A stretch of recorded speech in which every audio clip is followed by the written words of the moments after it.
All right, let's jump right in. Ready for a deep dive into Viktor Frankl and logotherapy? You bet. This one, oh boy, this one's going to leave you thinking, that's for sure. We're Yeah. talking about Viktor Frankl, Yeah. the guy who wrote Man's Search for Meaning, Huge book. a global phenomenon, millions of copies sold. It's even considered one of the most influential books right here in America. But today, Today's even deeper. we're going deeper, folks. We're diving into excerpts from The Will to Meaning. Like Frankl, uncut, raw, right to the source. Exactly. You're going to get those aha moments, the real deal. He doesn't hold back. No, he doesn't. He tackles the tough stuff head on.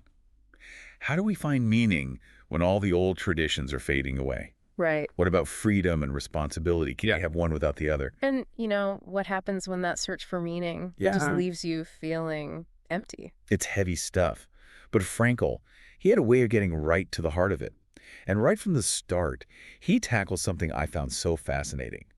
The whole challenge of language. Language. Yeah. He tells this story about a lecture he gave in Vienna. Imagine this. Okay. She puts up two quotes. One's by Heidegger. Big-time philosopher. Right. And the other quote from one of his patients, a schizophrenic individual. Wow. And guess what? What happened? The audience couldn't tell which was which. They mixed him up. Totally mixed them up. It's hilarious, but also kind of profound, don't you think? Absolutely. I mean, it shows how hard it is to put those really deep ideas into words. Exactly. Whether it's coming from a philosopher or someone struggling with mental illness. Doesn't matter. Those profound experiences. Yeah. Tough to capture them with everyday language. It's like trying to describe color to someone who's been blind since birth. How do you even start? It makes you wonder. Have you ever felt like words weren't enough? Oh, yeah. Like you're going through something so intense, so complex, and the words just fall short. Exactly. And it makes me think about this amazing story Frankl tells about lecturing at San Quentin. San Quentin, the prison. Yep, San Quentin. And what struck me was how he saw those inmates. Not as criminals, not as problems to be fixed, but as human beings. With freedom and responsibility. Exactly. And the way they responded to him, they felt seen, Heard, understood. Yeah. Like someone was finally meeting them where they were. And that reminds me, have you ever had that experience where someone truly listened to you, no judgment, just pure understanding? Oh, absolutely. It's powerful, right? Like transformative. Changes everything. And this is where Frankl's emphasis on phenomenology comes in. Meeting people where they are, seeing the world through their eyes. Instead of forcing our own interpretations on them. Yeah. It's about recognizing their inherent dignity, even in a place like a prison. Powerful stuff. It really is. And speaking of powerful, get this. Frankl believes that humans are, by nature, self-transcendent. What does that even mean? It means we're not just about fulfilling our own needs, we're wired to reach for something bigger than ourselves. Okay, I see. He shares this story about a woman who was on the verge of suicide. Oh, wow. What really moved her wasn't logic or arguments. It was Frankl simply listening to her patiently. Just listening. In the middle of the night, no less. Yeah. And it made her realize that if the world could hold that kind of compassion, well... It must be worth living in. Exactly. How? Powerful, right? Incredible. It really highlights that connection we have as humans, right? Like our ability to find meaning beyond just ourselves. That's something Frankl calls the noological dimension. Noosological dimension. Yeah. That sounds pretty complex. It is, kind of. Well, not really. Think of it like this. Right. We usually focus on, like, the biological parts of being human. Right. Our bodies and, the psychological stuff. Our thoughts, feelings, that kind of thing. Exactly. But Frankl's saying there's this other layer, this noodological part.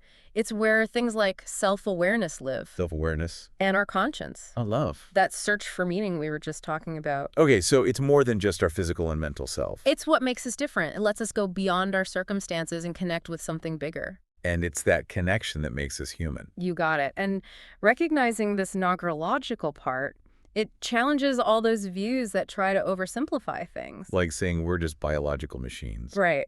Frankl calls them terrible generalisateurs, the folks who just want to put everything in a neat little box. And humans. Well, we're way too complex for that. Exactly. He compares it to looking at a person and saying, oh, they're just like a computer. Sure, there's some similarities, but... But you're missing the whole point of what makes us human. The love, the creativity, the search for meaning, it's all there. And it has a huge impact on how we understand, like, what motivates us. Motivates us. Okay. Tell me more. A lot of the old theories focused on homeostasis, basically this idea that we just want to be comfortable, avoid pain. Keep things balanced, right? Right. But Frankel, he's saying that misses a huge part of who we are. Like what? Our openness to the world, our desire for purpose, that drive to find meaning, even if it means a little discomfort, some struggle. We're not just looking for an easy life. Yeah. Not just that. We want a life that matters, that means something. And it's like, think about those times you felt really alive, Hmm. really engaged. Were those always the easiest moments? Probably not, right? No way. It's often those tough times, those challenges That push us. that bring the most meaning. Absolutely. It's recognizing that tension, struggle, Yeah. those can be good things. Yeah. They push us to grow, to find our potential. And that brings us to something else Frankel really dives into. Hmm. The whole idea of meaning itself. Is it something we make up? Or is it already out there, waiting to be found? Big questions. He uses this really personal story to illustrate it. Imagine having to choose between safety and family. Safety and family. Emigrating to the U.S., but leaving his parents behind in Vienna during World War II. Oh, wow. That's a tough choice. It was his reality. He found this piece of marble from a synagogue that had been destroyed. A synagogue. Yeah, and it had the Hebrew letter that means, honor your father and mother. He saw that as a sign. He felt like it was guiding him, telling him to stay. Powerful. It shows how meaning can show up in the most unexpected places. Right, and it highlights how Frankel sees this whole thing. Meaning isn't something we just invent. It's something we uncover. Through our experiences, those moments that catch us off guard. Absolutely. And that's where conscience comes in. Frankel sees it as our gut feeling for knowing what's meaningful. Not just following the rules. No, it's deeper. It's about listening to that inner voice that tells us what feels right, even if it goes against what everyone else is doing. Like our conscience is always searching for that meaningful path. Always searching, yep. And sometimes that means making choices that challenge the status quo. Think about all those people who stood up against what was considered normal, what was accepted. They were listening to something different. Their conscience might have been tuned in to something the rest of the world was missing. Exactly. And Frankel believes that's where real change starts, when people have the guts to listen to their conscience and act on it. So we've talked about how we're driven to find meaning. But what about when we just can't seem to find it? When it's just empty. Frankel calls that the existential vacuum, that feeling of emptiness, like nothing really matters. We see it all the time today. People bored, apathetic, always chasing distractions. Trying to fill that void with things that don't really satisfy. Right. And Frankel, he says part of it is because we have too much choice, not enough real challenge. They're so focused on comfort and convenience, we forget what really matters. It's like we're drowning in possibilities, but lost at sea. we're lost. We hop from one thing to the next, never really feeling anchored. This reminds me of something else Frankel said, that freedom without responsibility is meaningless. He even suggested a statue of responsibility to go along with the Statue of Liberty. That's a powerful image. It really is. It's like freedom is great, but It has to be balanced with responsibility. otherwise it's just arbitrary. And it makes me think about Frankel's challenge to education. What was that? He said, instead of just teaching facts and figures, we should be helping people develop that inner compass. To find their own meaning, right? Exactly. Especially in a world where the old ways of finding meaning are disappearing. That's a great point. In a world overflowing with information, the ability to find what's truly meaningful. It's crucial. Absolutely crucial. We need to move beyond just consuming information and start actively engaging with it, figuring out what it means to us, and then putting it into action.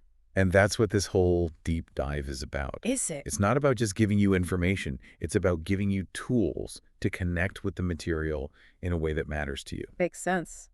Which brings us to one of Frankel's most profound and maybe even most challenging ideas, the meaning of suffering. This is where things get really deep. Frankel, having lived through the horrors of concentration camps. He knew suffering. Oh, yeah. And what he emphasizes is that even when you can't avoid suffering, There's still meaning to be found. you can still find it. Powerful stuff. He's not saying to go looking for pain, of course. No, not at all. But when we're faced with it, with loss, with pain, We can choose how we respond. exactly, we can find meaning in it. It's like suffering can be a source of growth, a way to discover strength we didn't even know we had. You get it. And he uses some powerful examples. He talks about introducing Tolstoy's The Death of Ivan Ilyich to prisoners at San Quentin. Isn't that about a guy who only figures out what his life meant when he's dying? That's the one. And it resonated with those prisoners. It showed them that. It's never too late to find meaning. Wow. Even if it's looking back on your life. Even then. And Frankl didn't just talk the talk. He gives real examples. People who found meaning in the midst of hardship, like a Carmelite nun battling depression. She found purpose in her suffering. Purpose and suffering. Ah. Hard to imagine. And then there's a story of this young Jewish girl in a concentration camp. In her final moments, she found peace through prayer. It's incredible. Those stories are a testament to what humans are capable of. They are. They challenge us to look at suffering differently. Not just an obstacle to avoid, but maybe A chance to find something deeper. maybe even a chance to grow, to find something that transcends the pain. It's a whole different way of looking at things. Instead of asking, why me? Maybe we ask, What can I learn? What meaning can I find right now? right here, right now.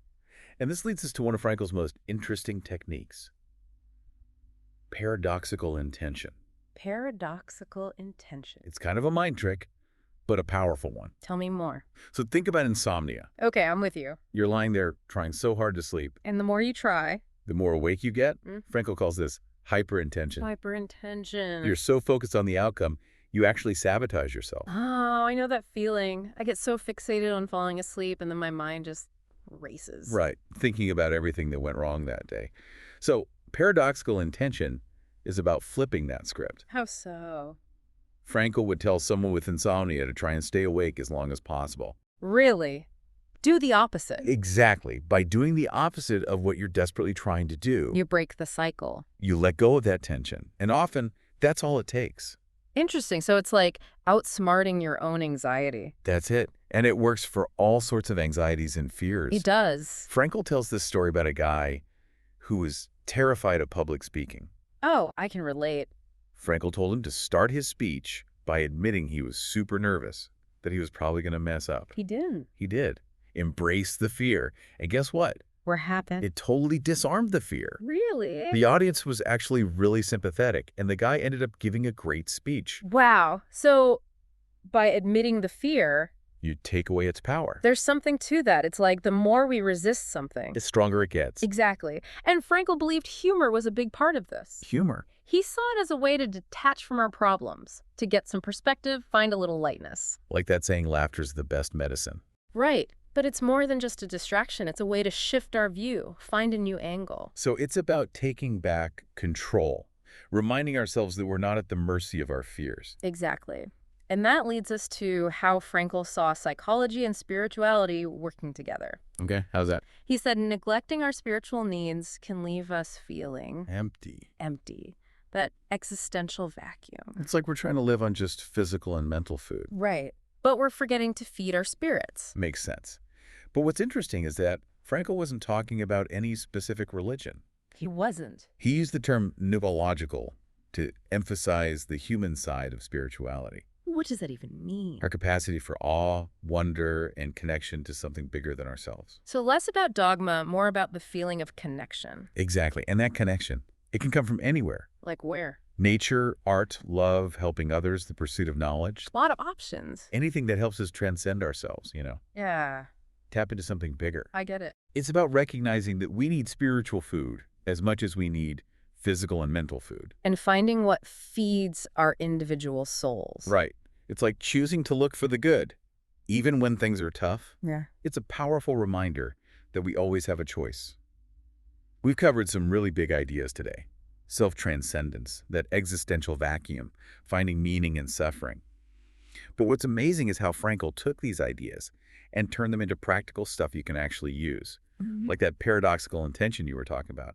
Could you give us an example of how that might work for something like, say, procrastination? Sure, think about a task you keep putting off, like writing a report or something. Yeah. The more you dread it. The more you avoid it. Exactly. It becomes this cycle of anxiety and procrastination. And a paradoxical intention would be like, Embracing it. really? Yeah. You might even exaggerate it. Tell yourself, okay, I'm not just putting this off. I'm going to avoid it for as long as humanly possible. So you're not fighting it, you're actually leaning into the procrastination. Leaning in, yep. You're changing the whole game, Yeah. taking the pressure off. You're outsmarting yourself. You could say that. And a lot of times, that's all it takes. You might find yourself suddenly thinking, you know what? I'm tired of this. I might as well just get it done. I love it. It's like using your own resistance against itself. It really shows how powerful our mindset is. A small change can make a huge difference. We've talked a lot about Frankel's ideas, but I keep coming back to his time in the concentration camps.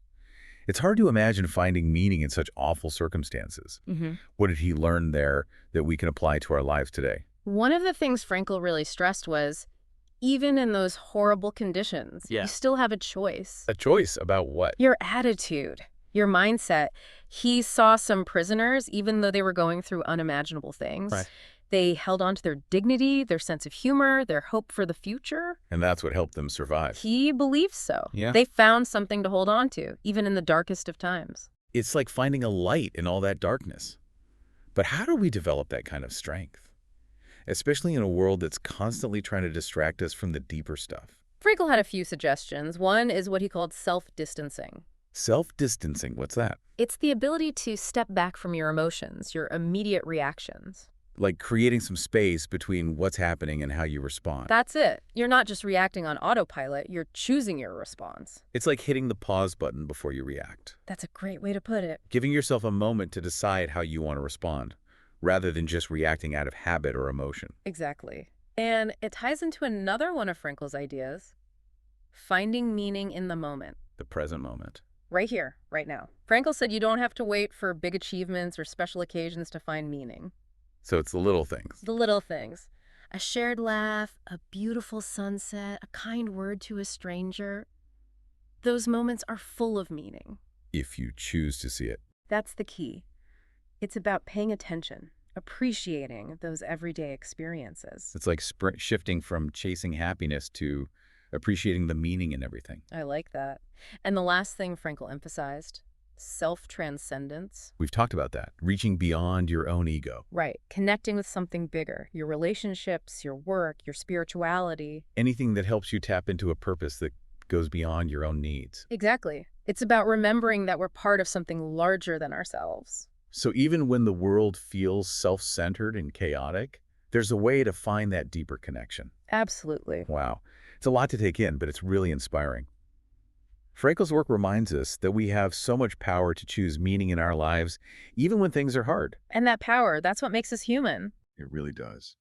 Well, folks, that's about it for our deep dive into the world of Viktor Frankl and logotherapy. His work is a powerful reminder that even when things feel tough, even when the world feels meaningless, we can always choose to create our own meaning.